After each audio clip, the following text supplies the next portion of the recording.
Hey there, hi there, ho there, everybody out there in podcast land. Yes, it is time for the final Sports Frenzy 2.0 sports episode of 2023 here, taping December the 27th. This will hit early on December the 28th. I am the Maestro, Kevin Crane. As always, ecstatic, thrilled to have you aboard. Flying solo this week.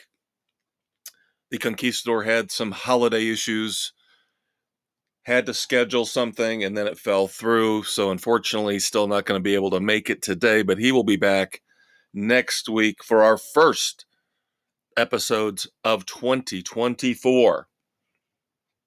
But other than the date changing, other than the year changing, things aren't changing yet. Here on Sports Frenzy 2.0, we start off, as always, this time of year with the National Football League. Very intriguing. Very, very intriguing week 16 spread out all over the week. Because you had Thursday game, you had Saturday games, you had Sunday games, of course.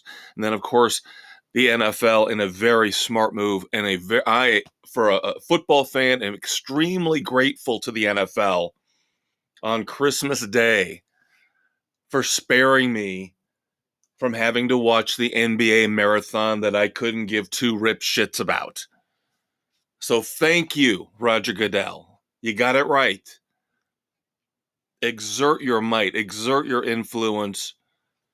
Put your boot heel down on the neck of the NBA and show them who's boss. So we had 3 games on Christmas Day.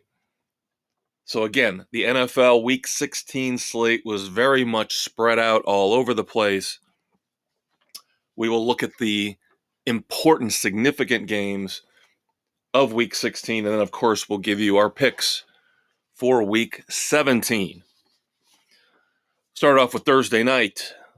Critical game for 2 teams and their playoff hopes. The New Orleans Saints go in to SoFi Stadium out on the West Coast to play the red-hot Los Angeles Rams. Rams look good, kids. Rams look really, really good. They're healthy. They're playing well. Matthew Stafford is having a renaissance. Puka Nacua looks like he's going to have something to say about being the offensive rookie of the year, possibly leapfrogging C.J. Stroud, who's been out a couple weeks.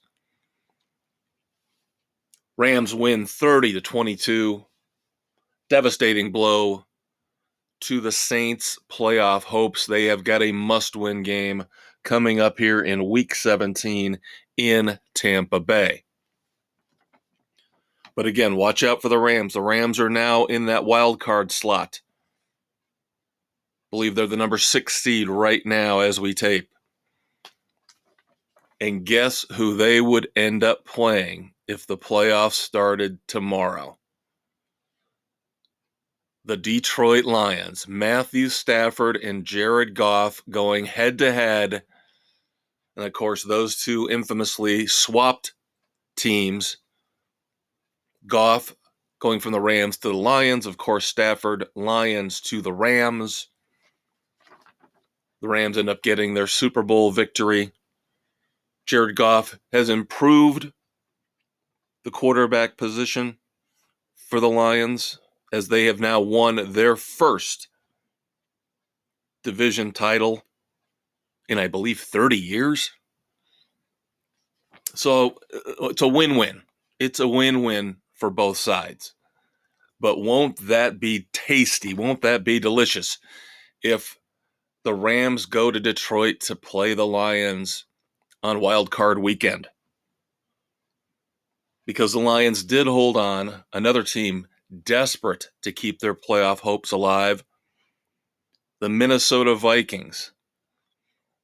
Lions on the road managed to hold off the turnover machine known as Nick Mullins and the Minnesota Vikings. Lions win up in the great frozen northern regions of the country, Minneapolis, St. Paul, and the Lions come away with a 30-24 victory, clinching that division title.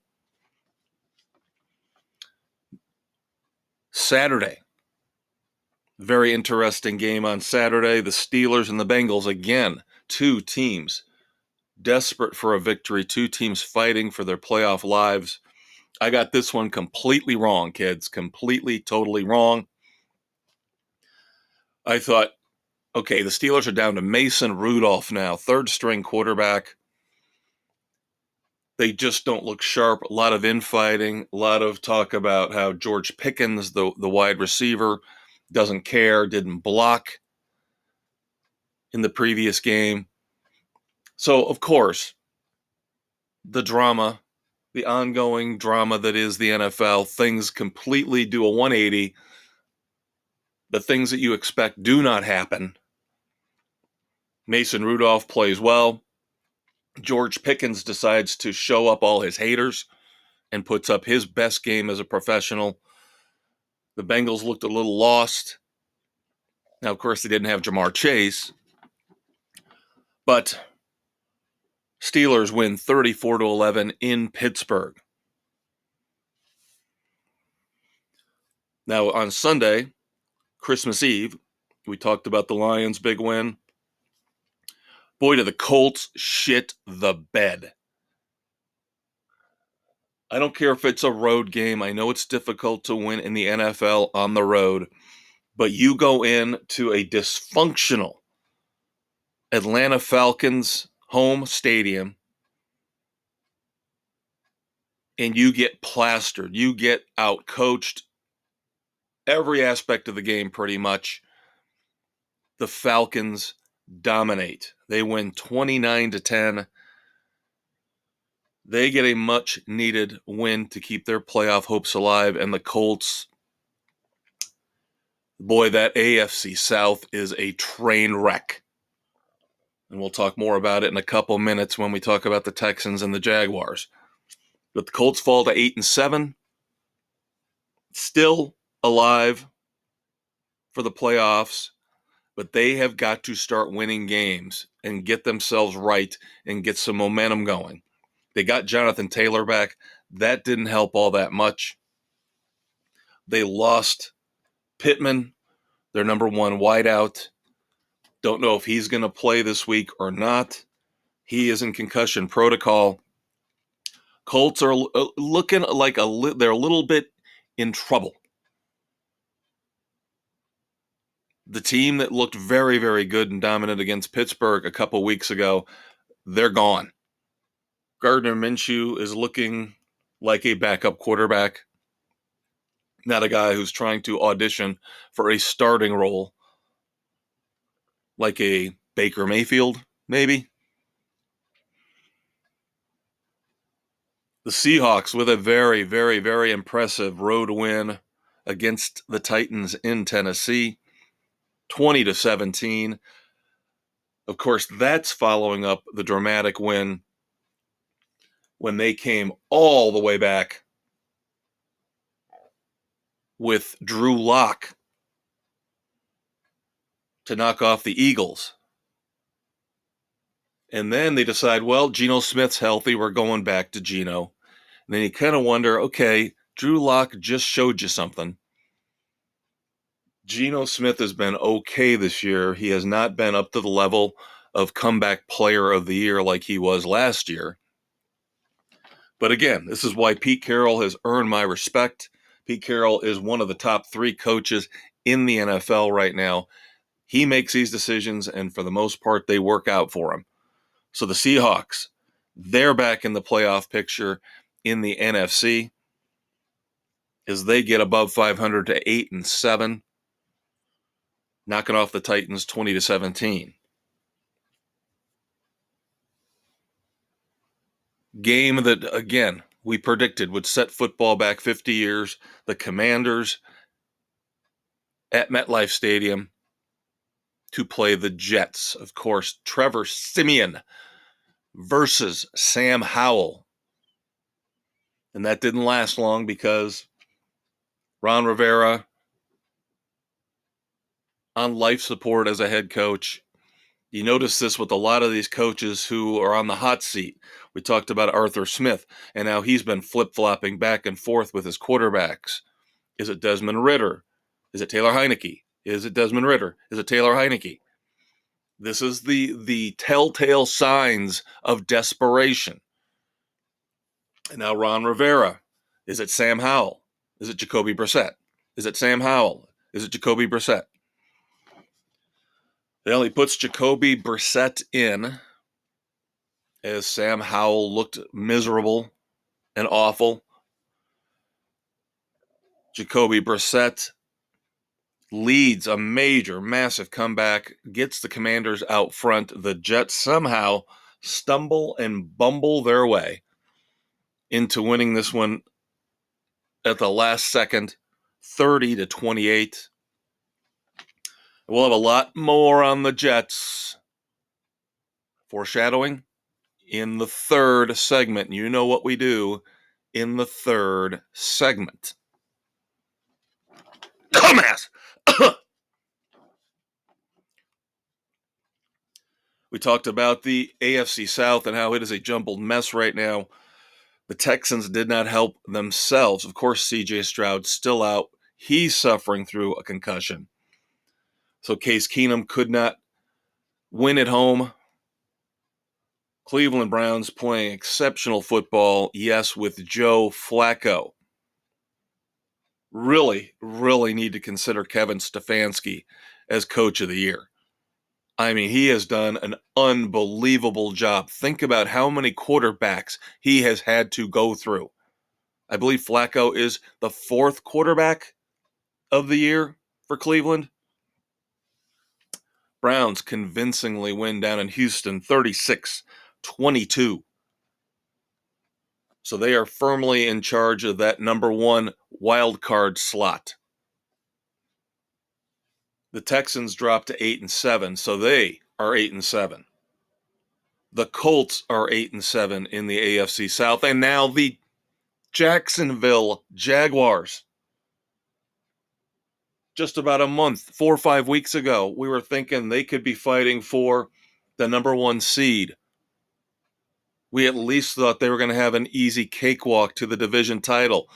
Whoa, Nelly.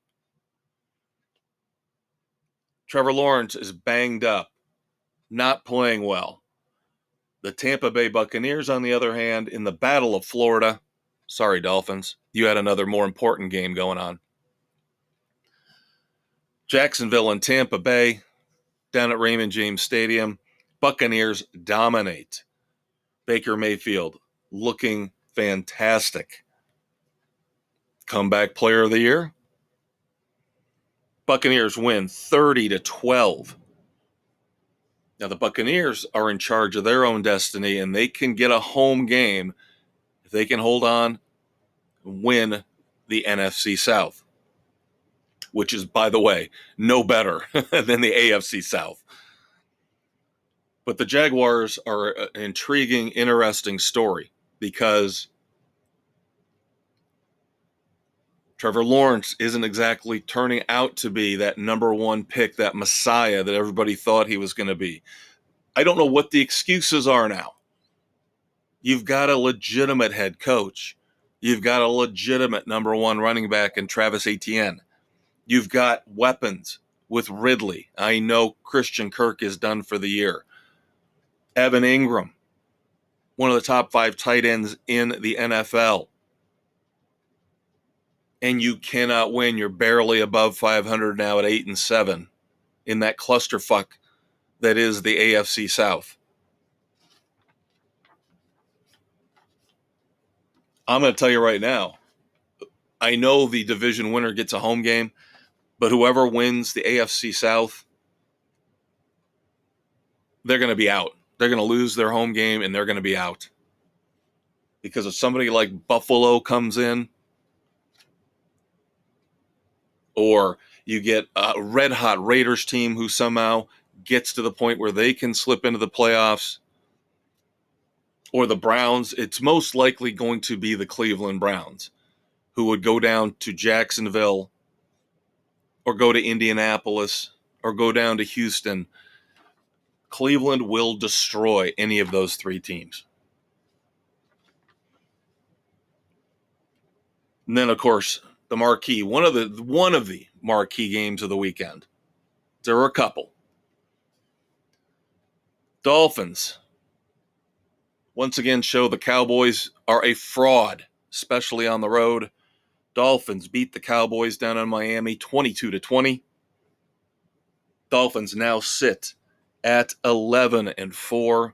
Cowboys slide to 10-5. Going to take a lot for Dallas to be anything other than that top wild card right now. Now, interesting game. We didn't pick this one, but interesting game on Christmas Eve night. The New England Patriots showing some guts with Bailey Zappi, showing some determination, trying to keep Bill Belichick from being completely and totally embarrassed in what's looking like his final year at the Patriots. New England pulls off the big road win as they win in Denver 26-23. Lots of problems for the Broncos right now. Devastating loss when it comes to their playoff chances as they fall to 7-8. You had Sean Payton tearing Russell Wilson, a complete new shiny asshole, on the sidelines towards the end of the game. And now news has broken today. Russell Wilson will be benched for the remainder of the season in favor of, get this, Jarrett Stidham. Now, there are a couple reasons here, a couple of things floating behind the scenes in this drama. Of course, I think we could all kind of tell, even going back to last year with Nathaniel Hackett, I don't think Sean Payton is a huge fan of Russell Wilson. He's stuck with him. But I think in the end, we know Sean Payton will probably outlast Russell Wilson. And so Sean Payton will be around long enough to get another shot with another quarterback to try to rebuild the Broncos. And he's done a pretty decent job this year. With the way that team started out, to get them back to 7-8 and at least kept them in the playoff picture. Arguably, mathematically, they're still in it, but now I can't believe with Jarrett Stidham, they're going to be able to win their final two games and slide into the playoffs. But I think, number one, this says Russell Wilson's days are numbered. Now, they owe him a lot of guaranteed money next year. But reason number two why the Broncos are making this move, did a little research when I saw this story break. Very, very interesting, unique clause in Russell Wilson's contract. Like I said, he is due for, I believe, somewhere in the neighborhood of $36 million guaranteed next year. But he could get an additional $37 million guaranteed if he is unable to pass his physical in March of 2024. So after what happened in that Patriots game, obviously he did something, called off a play, or did something wrong to really piss off Sean Payton. So now this was just more incentive. Now you sit him, you wrap him in bubble wrap to make sure you don't have to pay him an additional $37 million on top of the approximately $36 million you're going to have to pay him anyway next year, guaranteed. Then we move on to Christmas Day. In another very interesting game that didn't look like it was going to be interesting. That Patriots-Broncos game, didn't have a lot of interest in it. Was lucky enough to watch it on my DVR Christmas morning. Glad I did. Very intriguing game. Then, of course, The early game on Christmas Day featured the Raiders, the Las Vegas Raiders, going into Arrowhead to play the Kansas City Chiefs. You're thinking, probably not going to be much of a game. Chiefs should control this one fairly easily. Not so fast, my friend. 2 defensive scores. The Chiefs look out of sync. They're yelling and screaming at each other. Mahomes is screaming. Kelsey's screaming. Andy Reid's screaming at Travis Kelce. Kelsey's smashing his helmet. And of course, Taylor Swift is up there in the luxury boxes. Do not tell me that Taylor Swift is not a distraction for Travis Kelce. Because ever since she started appearing at the games,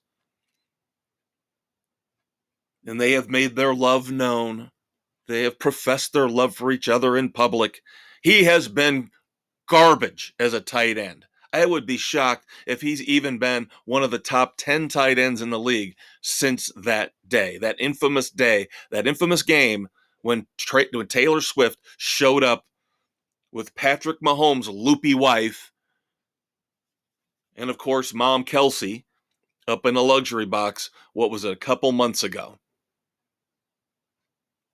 Travis Kelce looks like he has anything on his mind except for football. It's probably what Andy Reid was saying to him. And you guys know I'm not a fan of Andy Reid. I think he's gotten a free pass for being an awful father and a disgusting human being. Every time I see his stupid State Farm commercials, great googly moogly, I want to throw something at the screen, and I'll say it again. Every penny that he makes off of these commercials should go to the family of that poor girl whose life was destroyed by his drunken son. And keep in mind, his drunken son ruined her life as he drank on the Kansas City Chiefs campus and drove drunk leaving the Kansas City Chiefs campus. I will never forgive Andy Reid for that. So I don't want to see the jovial, cheeseburger-loving, walrus-looking dude. I know what he is. He might be a great football coach, but he's not fooling me in terms of what kind of human being he is. So the Chiefs lose in Arrowhead to the Las Vegas Raiders, 20-14. Basically, they are going to be looking like the number 3 seed. They'll get a home game, but probably not much more than one, which is unusual. Usually here the last few years, the entire AFC playoff picture runs through Kansas City. Not this year. Probably only one home game for them. And then, of course, the other marquee game, we talked briefly about the Dolphins and the Cowboys. Didn't get to see it, of course, because they had to show the Bears-Cardinals game. We'll get to that in a minute. Yes, I know, we're in Chicago Bears territory. This is the one time out of the very few times during the year I wish I had the Sunday ticket. I would have loved to have seen the Dolphins-Cowboys game, so I can't break that down as much as I would like to. But I did watch Monday night's headliner. And I think if this was a boxing match, they would have called a TKO in the third quarter. Baltimore Ravens shock everybody on the panel except for the elder statesman. Great pick by the elder statesman. He went out on an island, and he took the Ravens. And he was right, and it wasn't even all that close. Baltimore goes into Santa Clara and wins on Monday night, Christmas Day night, 33-19. Still not convinced they're the Super Bowl representative for the AFC. Still not convinced that Lamar Jackson is a great quarterback. I am convinced John Harbaugh could be the best head coach in the NFL. I am not jumping off the Brock Purdy bandwagon. I still think the 49ers are probably the best team in the NFC. The couple of those passes were deflected, tipped. Yes, he had 4 interceptions and eventually had to be replaced due to injury late in the game by Sam Darnold, who threw another pick. I'm going to slow my roll on hating the 49ers after this one and slow my roll on loving and adoring the Ravens. Little bit of perspective here on both fronts. So we mentioned the Commanders benching Sam Howell for Jacoby Brissett. That is now official for this upcoming weekend. We mentioned Russell Wilson, done for the year, benched by Sean Payton. In New York, not the Jets, but the Giants. Tommy DeVito. Looks like the DeVito era is over and done. Tyrod Taylor will take over for Tommy DeVito for the Giants. Mention the Bears. Good for the Bears. They are playing better as of late. They're up to 6-9 as they beat the Cardinals at Soldier Field 27-16. Again, the mystery is starting to thicken, starting to deepen when it comes to what are they going to do with Justin Fields? What are they going to do with that number 1 pick that it still looks like they are going to get from the Carolina Panthers? Well, at least they locked up their kicker. You know, they had issues for a few years there with kickers after they let Robbie Gould go. Well, now they've found, finally, the next great Bears kicker.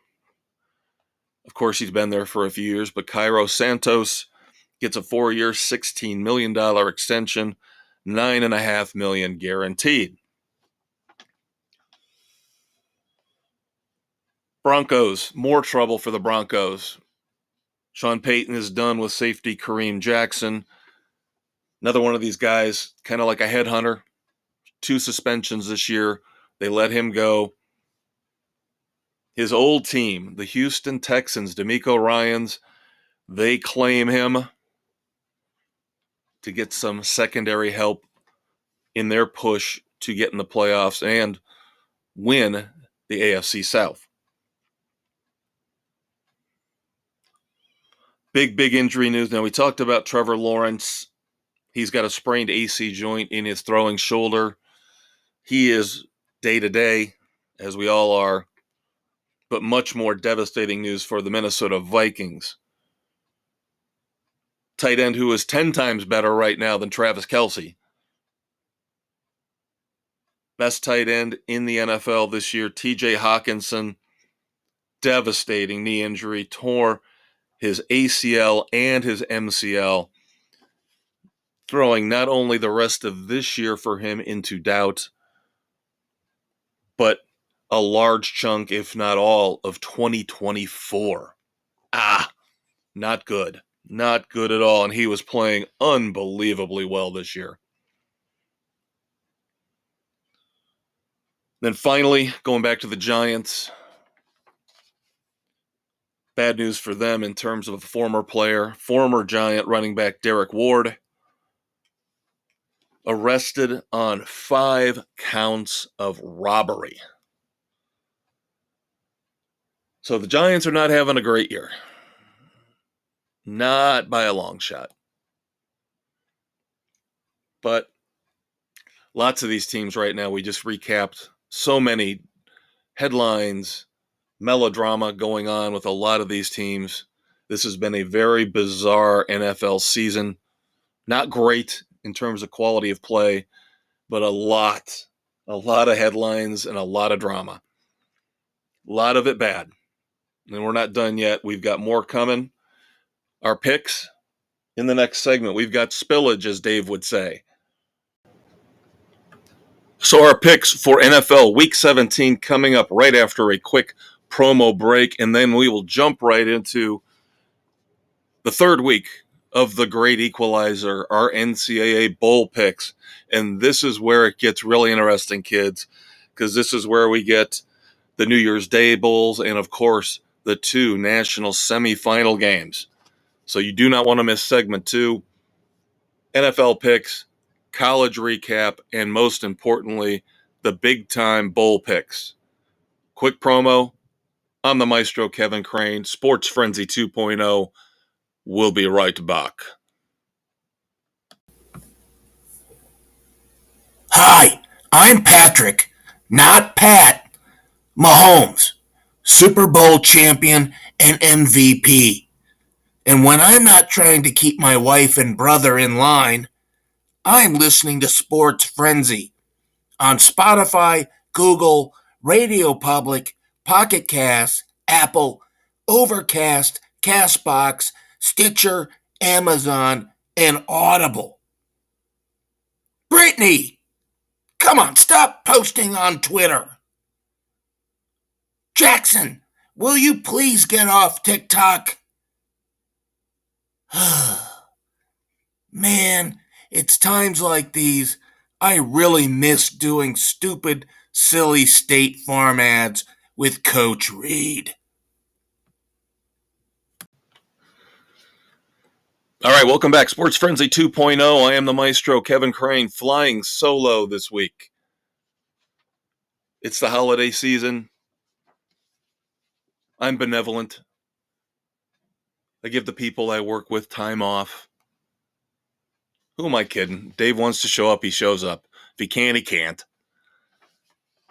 But since Dave's not here, that means I have to take over his duties when it comes to telling you about all the different platforms where you can find Sports Frenzy 2.0, not just the sports edition, but of course, the world famous weekend edition, where we talk about pop culture, movies, music, TV, and streaming. This week I will discuss the prestigious, soon-to-be Oscar-nominated Saltburn, which is currently streaming on Amazon Prime. Also, of course, we'll catch up on Reacher and Fargo. As far as music goes, going to go back to the holidays past. Go back, skip Christmas, skip Thanksgiving, go all the way back to Halloween for Duran Duran's Danse Macabre, their dark Halloween-themed album they put out in October. So where can you find Sports Frenzy? Well, you found us somewhere, but you can also find us, in addition to wherever you're listening, we're on Spotify, Google, Radio Public, Pocket Casts, Apple, Overcast, Castbox, Amazon Music, Audible, and iHeartRadio. Also, don't forget to check out the Facebook page. 6 of our 8 panelists have their picks in right now. Check us out tomorrow night, Thursday night. I'm taping here on Wednesday the 27th. Thursday night, the 28th. All 8 of our panelists, their picks will be posted on our Facebook page. Speaking of those picks, let us get into what we've got so far for you here early evening on Wednesday the 27th. As I mentioned, 6 of our 8 panelists with their picks in. 9 games in NFL Week 17, starting off with a pretty big one. Saturday night, December the 30th. The Detroit Lions go on the road. The Cowboys finally get back home to Arlington. Have not had a lot of fun on the road here the last couple of weeks. Lions at the Cowboys. Of course, the Lions have clinched the NFC North. Cowboys going to need a miracle to move out of that number 5 slot, that first wild card slot. Looks like the Eagles will most likely end up winning the NFC East. Sam, the elder statesman, he told me when he sent me his pick, says, I'm doing this just because I am a loyal Lions fan. And he is on an island. Sam is taking the Lions. The other 5 panelists with their picks in, which would be me, Dave, Bill, Nick, and Aaron, all taking Dallas at home. Completely different team at home versus on the road. The Artie Party. the schizophrenic, bizarre Atlanta Falcons go on the road after an impressive win at home against the Colts. They go on the road to Soldier Field to play the Chicago Bears. All 6 panelists with their picks in are taking the Bears. Bears have been playing very well as of late. I've mentioned this. I don't know if it saves Justin Fields' job. I don't know if it saves Matt Eberflus's job. Bears right now sitting at 6-9. Atlanta 7-8. We're all taking the Bears. The resurgent Las Vegas Raiders off that mammoth road victory at Arrowhead. Defense playing very, very well under Antonio Pierce. Not sure about the offense, though. That offense still looks pretty ugly. Pretty ugly. But that defense is putting up points. They're going to Indianapolis to take on the Colts, as I just mentioned, who stumbled badly at Atlanta this past weekend. I don't know how Gardner Minshew is going to hold up against that Raiders defense. Max Crosby seems unstoppable. Gardner Minshew has a tendency to turn the ball over, and if he turns the ball over, the Raiders, right now, the way they're playing, will take advantage and put up points. So we're split. Me and Dave and Sam take the Raiders. Bill, Nick, and Aaron take the Colts at home. For the NFC South, the New Orleans Saints go to Tampa Bay to take on the red-hot Buccaneers, the red-hot Baker Mayfield. I don't think anybody's really convinced the Saints are going to be able to pull this one out. All 6 panelists with their picks in taking Tampa Bay to beat New Orleans. The Miami Dolphins go on the road to play who many are now saying is the best team in the NFL. That would be the Baltimore Ravens, and the Dolphins, like the Cowboys, who they just beat. Very different team on the road as opposed to home. I know the Ravens are playing on a short week, but again, John Harbaugh, just such an unbelievable coach. Dolphins, again, I don't know what to expect from them. That offense has slowed down considerably from the torrid pace they were on earlier in the year. Dave is taking his Dolphins. Everybody else, the other 5 panelists with picks in, taking the Ravens. The Titans at the Texans. This is really going to be a matter of, is CJ Stroud going to play? Are the Titans going to show up, play for some respect? I believe they're 5-10 right now. Definitely not the year that Mike Vrabel envisioned. Right now, all of us, it looks like, are assuming CJ Stroud will play. Houston Texans for all 6 of us right now. Pittsburgh Steelers going up to the great Pacific Northwest to play the Seattle Seahawks. Both teams with impressive wins last week. I just don't trust the Steelers. I don't trust Mason Rudolph. Yeah, that was a great win over the Bengals. But I'm sorry, I do not trust Mason Rudolph. He's going to have to put up with the 12th man. Seahawks, I'm sorry, I know Mike Tomlin's considered a great coach. Pete Carroll's better. Pete Carroll's a better head coach right now. Much less dysfunction in the Seahawks camp. Dave and Aaron are taking Pittsburgh, however. Sam and Bill and Nick, along with myself, taking the Seahawks. We just mentioned the Cincinnati Bengals coming off a very, very brutal loss to the Steelers, going now to Arrowhead to play a very pissed off, angry Chiefs team. Now, will that pissed off, angry Chiefs team be able to pull it together? at home, try to get some momentum going for the playoffs. Will the Bengals, do they have one last gasp left? Can they pull out a win, keep their playoff hopes alive? Our panel says, hell no. We have faith that the Chiefs will bounce back, right the ship, at least for 1 week. Everybody taking the Chiefs. Then finally, the Green Bay Packers, who barely beat the Carolina Panthers last weekend. Going up to Minnesota to play the Vikings, division rivalry game. This was a tough one, but two deciding factors for me. I don't trust Nick Mullins anymore. I used to really like him, kind of like Gardner Minshew. I thought he was going to emerge after some time sitting on the bench, learning the game, and become a great starting quarterback. And it didn't pan out. It has not panned out. He is a turnover machine. And then now losing TJ Hawkinson. I know they've got Justin Jefferson back. They've still got Jordan Addison. Something just tells me I've got to roll with the Packers on this one.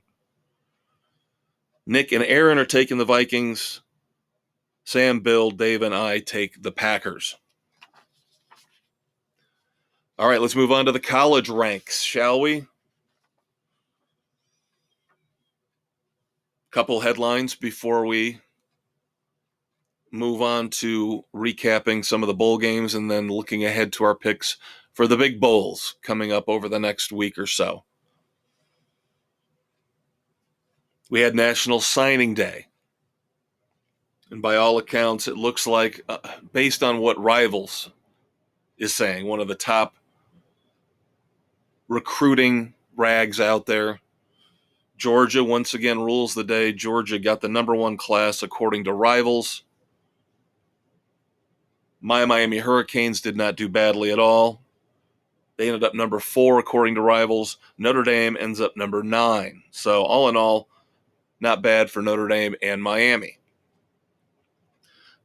Now, Notre Dame's also got a new offensive coordinator. Mike Denbrock comes back. I believe this will be his 3rd stint with Notre Dame.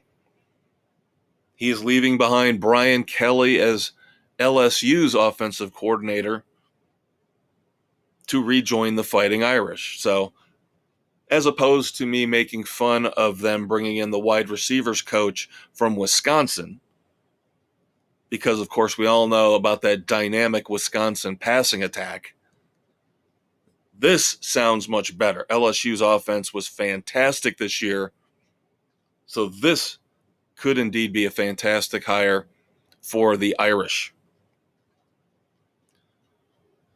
Now, the other big headline in college football this week is Florida State, of course, still bitter, still angry about being left out of the Final Four in the college football playoffs. And they have been grumbling and they have been upset for quite a while now. They do not like where the ACC is headed, and they think part of the reason why they were ignored for the college football playoff, not because they were on their 3rd-string quarterback and looked like trash. No, it has to be the fault of the ACC not having the pull and the cachet of the Big Ten or the SEC. So now Florida State is suing the ACC over the grant of rights exit fees that they would have to pay if they wanted to break away from the ACC. Now, the deal that all these schools signed, I believe, carries on into the mid-2030s. And there's been talk that the bigger football schools, Florida State, Miami, Clemson, are looking for a way out. This is going the way of the Pac-12. We're going to see another major conference fall by the wayside if Florida State can somehow find a loophole and get out of the ACC without paying this huge penalty, these huge exit fees. So, of course, we will keep an eye on this story. This is extremely important as it seems like we're edging closer and closer to one or two or three super conferences. Some are saying just make it one. So basically destroy half the Division I schools out there. And I'm so tired of these sports writers. See, we told you the transfer portal and nil wasn't going to hurt anything. My ass it hasn't hurt anything. These bowl games are for shit because nobody's playing. Not only are the kids declaring for the NFL draft and not playing, but now if they go into the transfer portal, they're not playing. I am so tired of these ignorant, stupid sports reporters who sit there and go, oh, look how much better college football is now. Isn't it great? They point to National Signing Day. Oh, look at how it's all balanced out and how the SEC isn't dominating anymore. Oh, my God. Oh, my God. You would think Vanderbilt had a top 10 recruiting class the way these idiots are talking. It's the same teams. It's the same damn teams. Just because there's a couple ACC teams in there or only 3 or 4 SEC teams doesn't mean that the big 10 to 15 programs aren't still dominating. I mean, these people are idiots. They're always looking for the negative, except for some reason when it comes to college football. They just want to sit here and tout how wonderful it is now that the players get paid and they can move around freely just like the coaches. It's going to destroy the game of college football, or at least it's going to destroy it for half the Division I colleges. So let's look at some of these trash bowl games that happened over the last week, shall we? Now, I'll admit, my picks for the bowls have been awful, especially the last week.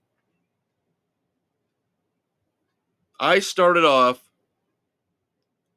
first 8 games, I was 6-2, looking really good. And that's up through last week's podcast episode. Well, guess what? Since last week's podcast episode, I am 3-9. 3-9 since last week's episode, including a nice little 0-6 run from Thursday through the first half of Saturday last weekend. Syracuse, I don't know what the hell happened to them. That was embarrassing in the Boca Raton Bowl. South Florida beat them 45-0. They should be ashamed of themselves. Their interim head coach should be ashamed of himself. Georgia Tech beat UCF 30-17 in the Gasparilla Bowl. That's not a huge shocker. Still got it wrong, though. Duke beat Troy. I really thought Arkansas State could take NIU, and they just fell short, 21-19. James Madison, ranked number 24 in the AP poll, falls to Air Force, who had not been playing well at all the last month and a half. And then Utah State, trounced by Georgia State. South Alabama obliterates Eastern Michigan, and of course there was a fracas, a fight, a Donnybrook in that one. If I'd gotten beat by 49 points, I might be a little upset too. Utah lays a fucking egg against Northwestern. Northwestern in the Las Vegas Bowl beats Utah 14-7. Coastal Carolina beats San Jose State 24-14. San Jose State was a 10-point favorite, and they lose by 10. Bowling Green could not pull the upset for me. Minnesota beats Bowling Green 30-24 in the Quick Lane Bowl. Texas State beats Rice in the First Responder Bowl, and Kansas beats UNLV in the Guaranteed Rate Bowl. So now we're up to speed here. Bowl games going on right now as I record this, the Military Bowl, Virginia Tech and Tulane, Duke's Mayo Bowl soon, North Carolina and West Virginia. We will have our recaps on those games next Wednesday. But the picks that we've got in now for this upcoming weekend, Friday through Monday, the Gator Bowl, Clemson and Kentucky. I think Clemson has got all the momentum on their side. They're playing extremely well after that little week of Dabo Swinney going off on tirades, on podcasts, on radio shows. Clemson for me, Sam, Bill, and Aaron. Nick and Dave take Kentucky. The Sun Bowl, number 21 Oregon State versus number 15 Notre Dame. Rankings are AP, not CFP. Notre Dame across the board. The Liberty Bowl, Memphis and Iowa State. Dave going out on an island with Memphis. The rest of us taking Iowa State. Iowa State currently favored by 10.5. So good luck with the Memphis pick, Conquistador. And then finally, even though it's only a 3-point spread and they have had their quarterback enter the transfer portal, number 7, Ohio State across the board right now for the 6 panelists with picks in over number 9, Missouri at the Cotton Bowl. Again, only a 3-point spread right now, so maybe a little surprising that everybody is still on the Buckeyes. The Peach Bowl, Saturday, December the 30th. Those previous games were Friday the 29th. Starting off Saturday the 30th with number 11, Mississippi, number 10, Penn State, as I mentioned, in the Peach Bowl. Part of me really wanted to just go with Penn State. Sam, Bill, and Aaron are going with the Nittany Lions, but I look at Mississippi and I look at how somehow, some way, this program is quietly turning into a monster. They extend Lane Kiffin. He looks like he might actually stay with Mississippi. He might have finally found a home. The nomad that he is, the wanderer that he is. And all I see is, we talk about the transfer portal, all these guys that are transferring from other schools to Mississippi. They're not leaving Mississippi from what I can tell. They're flooding into Lane Kiffin's program at Mississippi. Might not be the best reason to pick them, but it seems like there's good vibrations, good feelings around the Mississippi program. I'll take Ole Miss. So does Dave. So does Nick. The Music City Bowl, Auburn versus Maryland. Maryland just lost their quarterback to the transfer portal. Auburn favored by a touchdown. I'll go with Auburn. So does Sam. So does Nick. Maryland for Dave, Bill, and Aaron. So split there. The Orange Bowl, number 6 Georgia versus number 4 Florida State. Again, number 4 Florida State because it's an AP ranking. Georgia favored by 19. And again, Florida State expected to at least have their second string quarterback back in the fold. But when they lost their Heisman candidate quarterback, they just weren't the same team. The voters could tell, everybody can tell. Georgia across the board for all 6 of the votes that are in on our panel right now.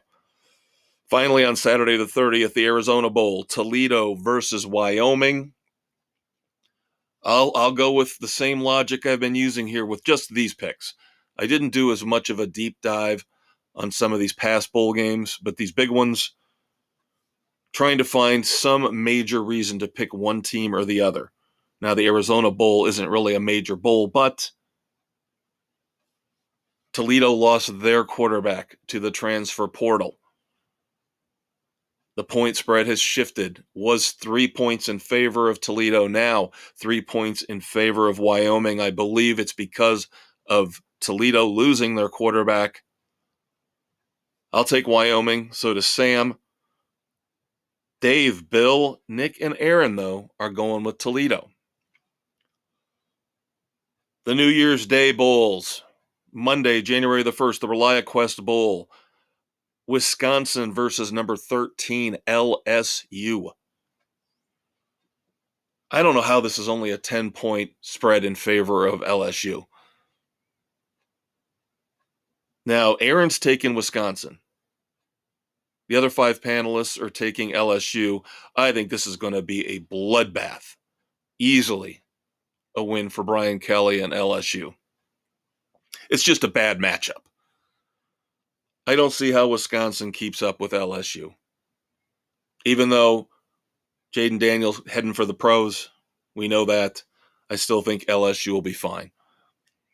The Citrus Bowl, number 20 Iowa, who can never score but has an unbelievable defense, versus number 25 Tennessee, who just lost their quarterback to the transfer portal, but they have this kid waiting in the wings who's supposed to be absolutely spectacular. He finally gets to show his stuff against a very, very tough defense.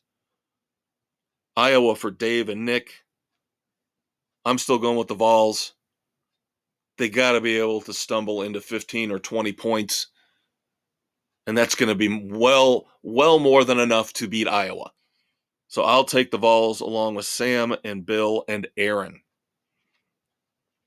3 more bowls left. Fiesta Bowl, number 18 Liberty versus number 8 Oregon. Again, a terrible matchup. A terrible matchup. Yes, Liberty has had a phenomenal year.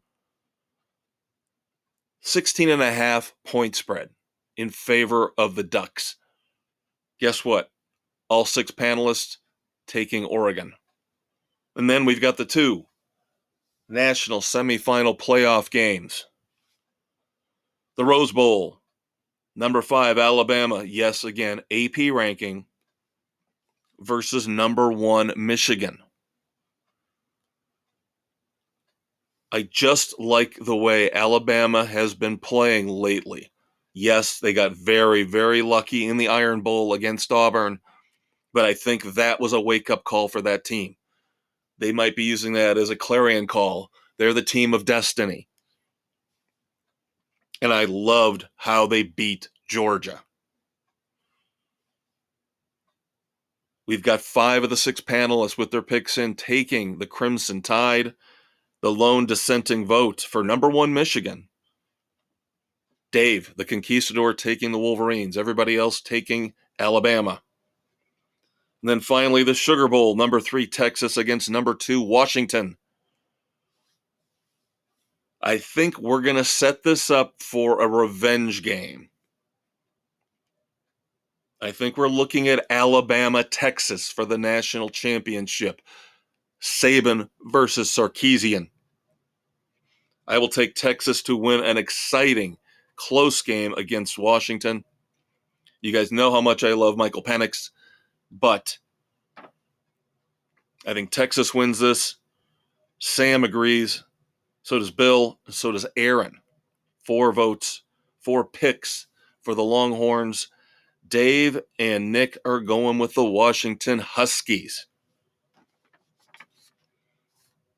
So there you go, kids. Rapid fire. Segment 2, basically picks, and more picks. But we got through it. We've covered all the football news. Well, almost all of it. I mentioned there might be something coming here in a little bit about the New York Jets. But the third and final segment is coming up next after a quick promo break. We're going to cover a little bit of baseball, a little bit of NBA. Believe it or not, no NASCAR news this week. No racing news to discuss. Taking a week off from racing.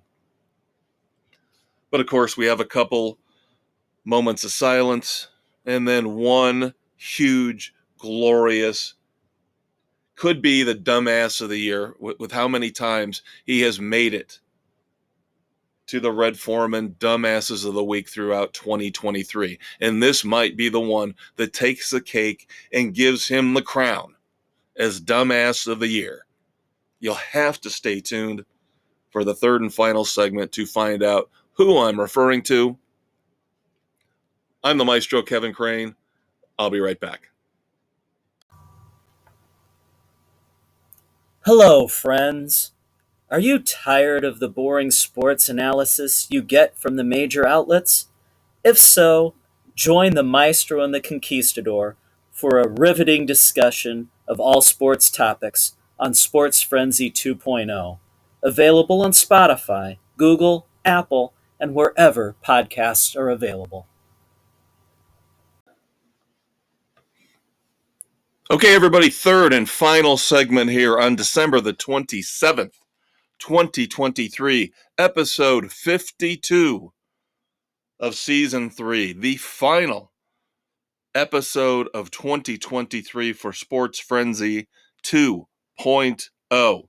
Now, of course, we do have the weekend edition coming up Saturday morning, so technically that will be the last episode. That will drop, of course, Saturday morning, December the 30th. Thank you all for checking us out throughout this year. Thank you, thank you, thank you. There's your holiday warm wishes and thanks. We do appreciate it, though. I hope you know that. Dave and I love to see you guys get engaged. We love to see the hits. We love to see the numbers when it comes to all of you who are listening out there, and our audience continues to grow now as we're wrapping up our third year of doing this extravaganza for you. So I just wanted to put that out there because it's very, very rare, as you know, for me to say something positive. But you guys bring out the best in me. So thank you very, very, very much for listening to Sports Frenzy 2.0. Not only the sports edition, but the weekend edition as well. Now, we're thinking of maybe in 2024 taking some hints, some notes from Spotify, our main platform host, and maybe throwing in a Q&A or some kind of a poll to give you guys even a little bit more to do in terms of engaging with Dave and I. So don't be shocked to see that next week when we start with episode 1 of 2024, which would be season 4 of Sports Frenzy 2.0. All right, we've covered pretty much everything there is to cover in football, or have we? Stay tuned for that. A little bit of basketball to talk about. On the college front, of course, not really much going on. Purdue stays at number 1 in the AP poll. Notre Dame's still struggling to rebuild the program after Mike Bray departed. They are 5-7 in the basement of the ACC. The Miami Hurricanes are 9-2, getting absolutely no respect whatsoever. That's okay. That's okay. We made the Final Four last year.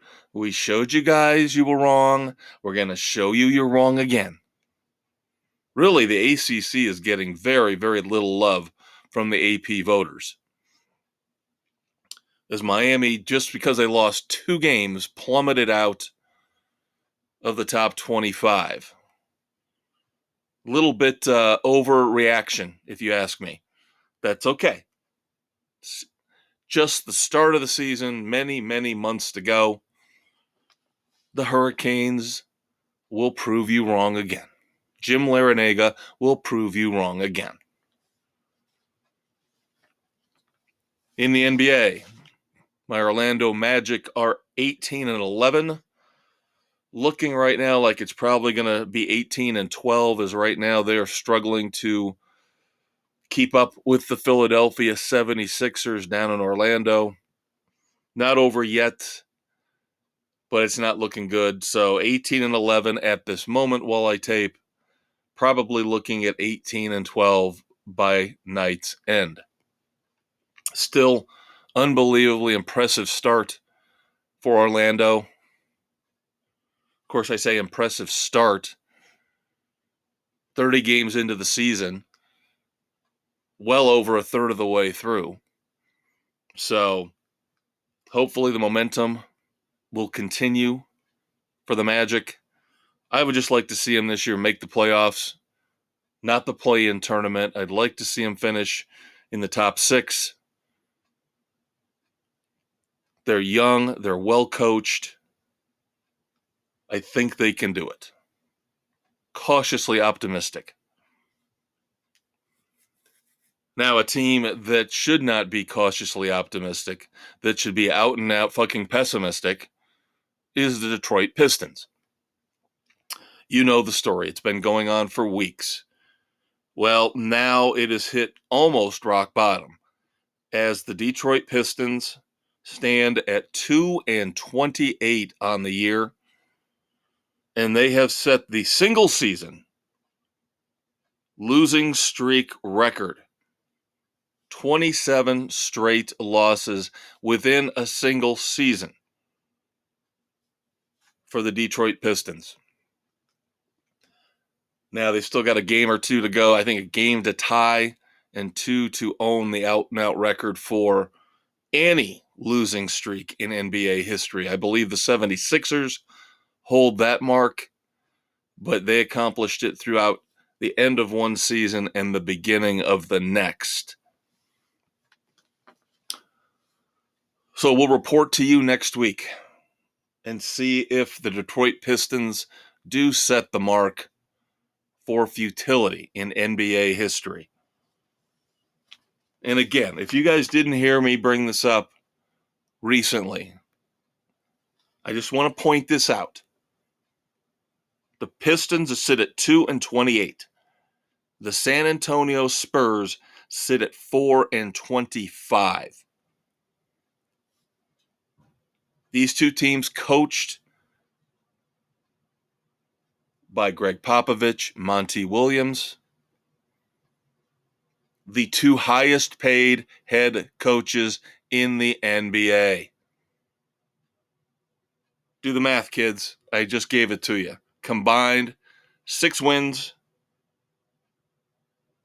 53 losses. Two highest paid coaches in the NBA. And I don't know what to make of the Monty Williams situation with the Pistons. I really don't. Cade Cunningham is a damn good player. I don't know how they haven't stumbled into a couple wins over the last month and a half. Greg Popovich is just getting what he deserves because he's a scumbag. The guy bullies people, manipulates people. He gets the greatest prospect of the last decade dropped in his lap, and still 4-25. I guarantee you what he's thinking is he wants the same thing that got him all the rings. He wants to double up. He wants to get lucky twice. Just like he did with Tim Duncan and David Robinson. He wants Victor Wembanyama and whoever the next great young prodigy, stud, prospect coming out for the 2024 draft, whoever that might be. He wants that player too.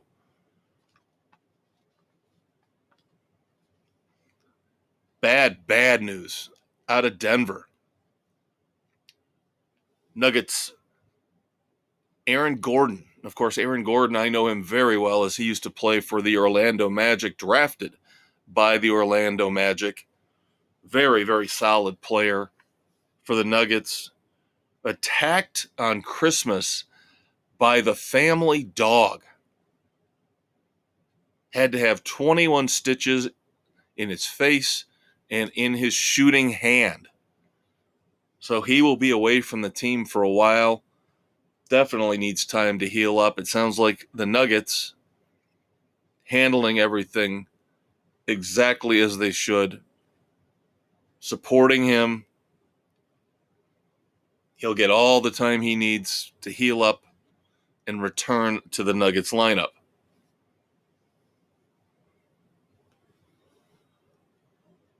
Now, of course, Dave follows the Blackhawks religiously Although he will tell you right now, not so much. He will tell you he's about ready to give up. I don't believe it. I think it's bullshit. He is a devoted fan.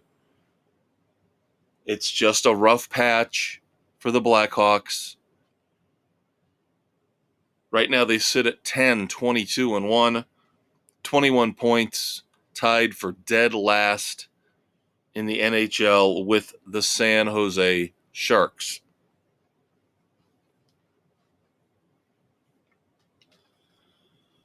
All right, now we move on to moments of silence. Don Schumacher, drag racing NHRA legend, passed away here recently.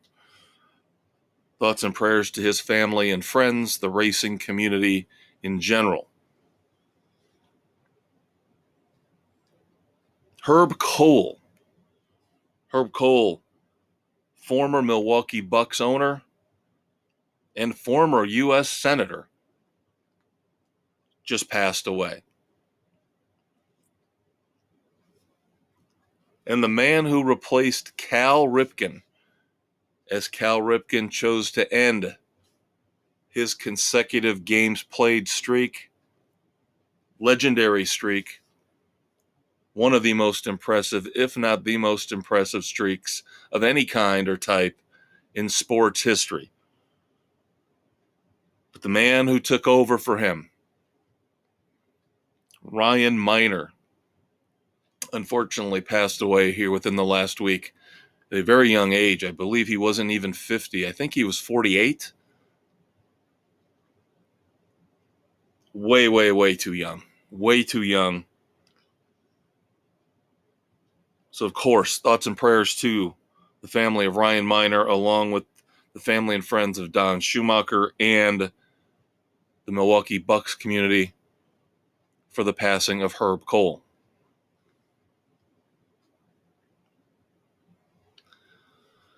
Well, you know what time it is. You know what time it is. No, it's not that time yet. That's what we call in the business a tease. We got one final bit of business to take care of here before we move on to the Red Foreman dumbasses of the week. And we have two of them, and they have something in common. But first, you guys know how I feel about the Dodgers. You know how I feel about this Shohei Ohtani debacle. Rob Manfred should be ashamed of himself, should quit as commissioner for not doing what Bowie Kuhn did decades ago with the Oakland A's when they tried to tear that team apart. He should have stepped in and said, I am using the clause for the betterment of the game. You cannot do this. Rob Manfred, do. Go ahead, defer $680 million for a decade. Do. Who cares about competitive balance? Do. Rob Manfred's trash. And he has destroyed my love for baseball. I still am going to rant and rave about Shohei Ohtani. $2 million salary for the next 10 years. My ass. But of course, what did that open up for the Dodgers? Not only did it open up the fact they were able to re-sign after trading for Tyler Glasnow, but now they have landed arguably the number one free agent pitcher on the market, coming over from Japan, Yoshinobu Yamamoto. Yoshi Yamamoto gets a 12-year, $325 million deal with the Los Angeles Dodgers. So because Shohei Ohtani took this silly, stupid, baseball-destroying contract, that opened up enough room under the luxury tax threshold, or at least made it less punitive, for the Dodgers so they could bring in Yoshinobu Yamamoto as well. Congratulations, Dodgers.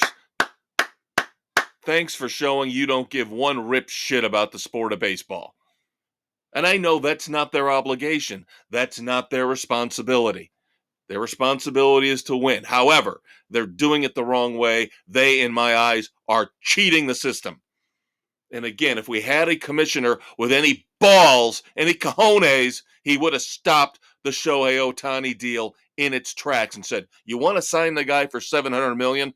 $70 million a year for 10 years against the luxury tax threshold.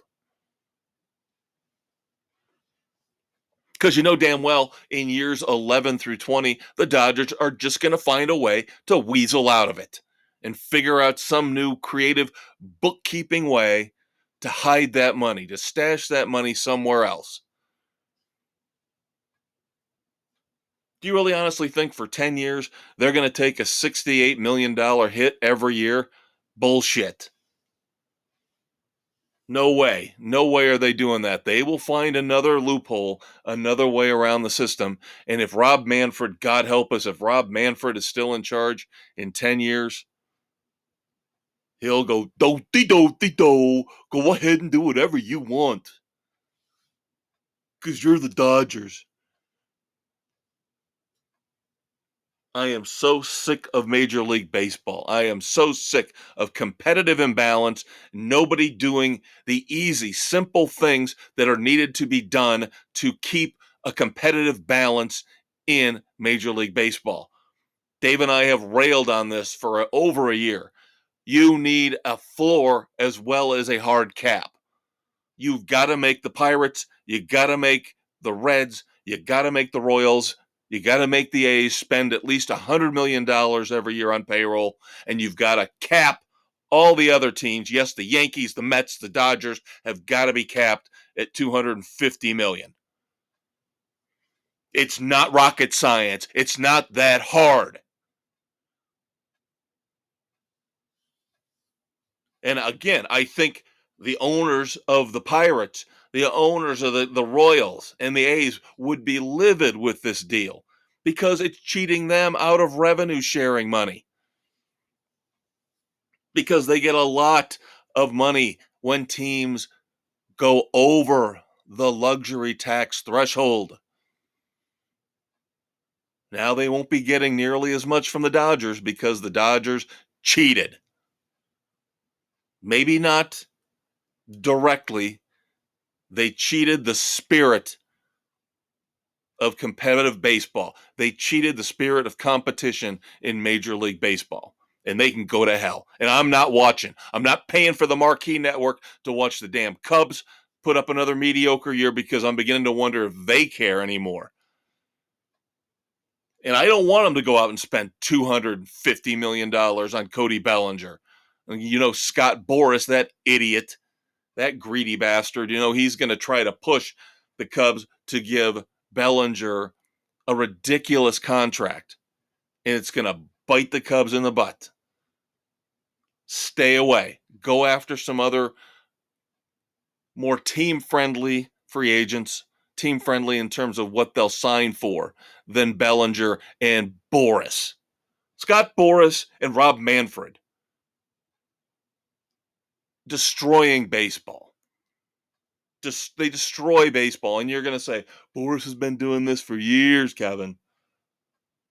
Baseball hasn't cared about competitive balance for years, and that's why they're hemorrhaging fans. That's why, unlike the Super Bowl, the Super Bowl can have any of the 32 teams, any two of the 32 teams in the Super Bowl, and it will score monster, mammoth ratings. But if you don't have the Dodgers and the Yankees or the Mets in there, nobody's watching. Nobody's watching the World Series. Nobody's watching the playoffs. And it's a shame.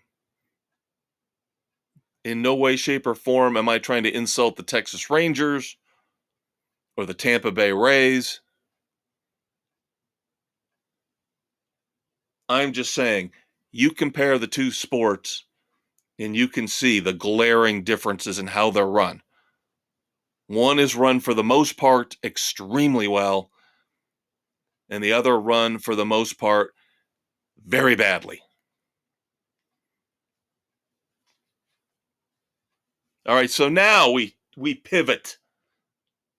We close things out with a couple dumbasses, Red Foreman dumbasses of the week. And as I alluded to earlier in the show, probably the dumbass of the year. I don't want to make that declaration without Dave here, but drum roll, please. Aaron Rodgers, my nominee for dumbass of the year, has struck again right at the end of the year. Got another one in just under the wire. Of course, Aaron Rodgers doing his weekly appearance on the Pat McAfee show. Gets all defensive because people are criticizing him about the appearance that he pushed to be put on the active roster for the New York Jets. He came off of IR, he joined the active roster, ran the scout team, but of course, you had to make room for him. You had to cut somebody or drop somebody down to the practice squad. Now, that would be one Nick Bowden, but here's where things get tricky. Nick Bowden said he was guaranteed his salary no matter what. He was vested.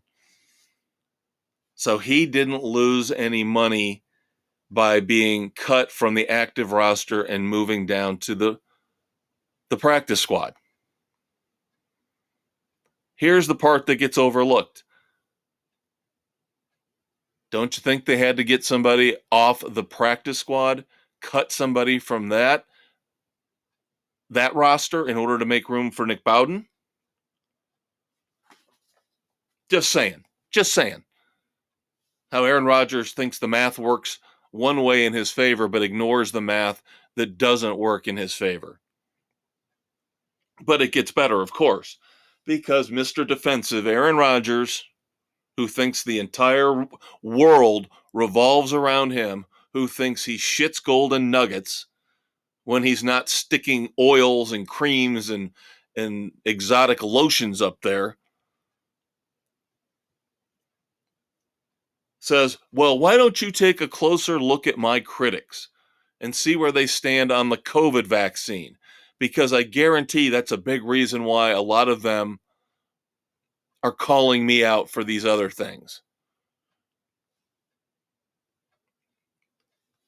Paranoid much, Aaron? He thinks Pfizer and Moderna are running smear campaigns about him because he doesn't like the COVID-19 vaccination. And of course, we all know how he feels about anybody and everybody who actually got the shot, that we're a bunch of lemmings. We don't know anything about the science, but he does. God, he is just a prick. Aaron Rodgers, you get the Maestro's vote as 2023's dumbass of the year. And this little stunt here at the end of 2023 is just the cherry on top. This just seals the deal. So put that sash around you as you sit on the sidelines and ponder how much more brilliant you are than all the rest of us scumbag humans. Put that sash around you that says, Dumbass of the Year 2023. Congrats, Aaron. You definitely earned it. Not to mention probably a seat on the plane of doom. But that's a discussion with the conquistador for another day. Finally, I mentioned there was a connection here between the two dumbasses of the week. One is a former Green Bay Packer. Yes, that would be Aaron Rodgers. And the other is probably a soon-to-be former Green Bay Packer, Jair Alexander. Jair Alexander, who is the highest paid cornerback in the NFL, by the way, $21 million. Suspended one game by the Packers in the middle of a playoff push. They are facing the Vikings this coming Sunday in Minnesota.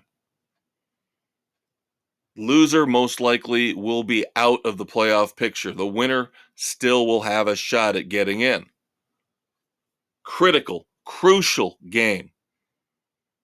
Now, Jair Alexander has been hurt. He has not played for almost 2 months, but they were expecting him back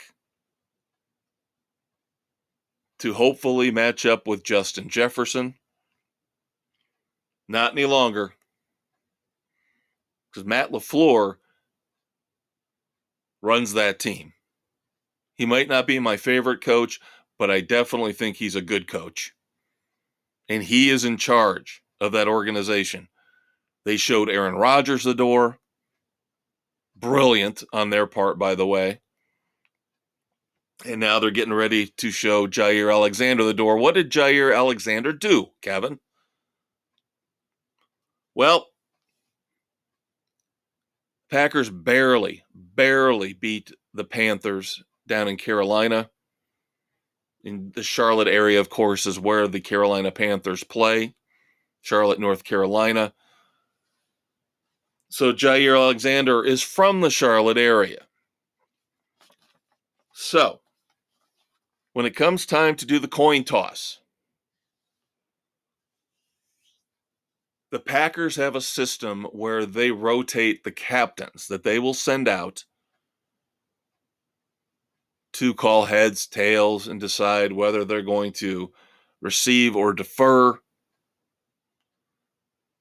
Well, Jair Alexander took it upon himself to go out for the coin toss with the other three players who were actually deemed designated captains for the Carolina Panthers game.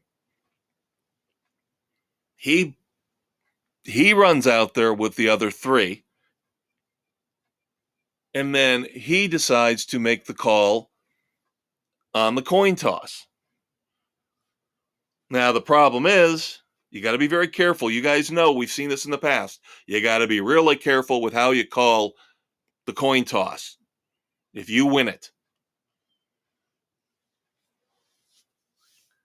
Jair Alexander, of course, jumps in ahead of the other three official captains and says, we want to play defense, not defer, which is what he should have said, but he says, we want to play defense. If you had had a different officiating crew who wanted to be big-time hardasses, they could have called him out on that and said, fine, you get to play defense first, but that means the Panthers will not get the ball not only to start the first half, but they get the ball to start the second half, because otherwise you defer your choice. You defer your choice. And dumbass Jair Alexander does not do it. Luckily, Matt LaFleur spoke with the officials before the game and made it clear to them. I'm the head coach. I am telling you right now, no matter what happens at the coin toss, if we win it, we are deferring. And he made it crystal clear to the officiating crew. So luckily, cooler heads prevailed. The official in charge of the coin toss basically corrected Jair Alexander, said, oh, so you're deferring. Basically saying, your coach said you're deferring. Dumbass. So Jair Alexander gets suspended for a game for conduct detrimental to the team right when they're playing a crucial make or break game. Way to go, you dumbass. Great team player. This is why I'm saying it'll be interesting to see if he is with the Packers in 2024 after this stunt. Now, the cap implications, they can save a little bit of money, but not that much by cutting him. We'll see what happens. Good cornerbacks, hard to come by. Psychotic cornerbacks, obviously, are aplenty in the NFL. Take care, kids. Check out the weekend edition. I'm the Maestro. I will talk to you in 7 days.